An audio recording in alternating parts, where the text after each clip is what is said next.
منظر سحلية الإجوانا الخضراء مخيف، ومن الممكن أن يصل طولها إلى 2 متر.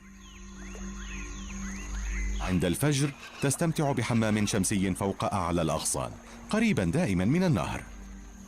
تبقى ساكنة بدون حركة حتى تقترب درجة حرارتها من 30 درجة. لكن هذا الإجوانا جائع، وأثناء وجوده على الأرض يقرر أن يجمع الثمار الناضجة من أشجار النخيل والأشجار الأخرى.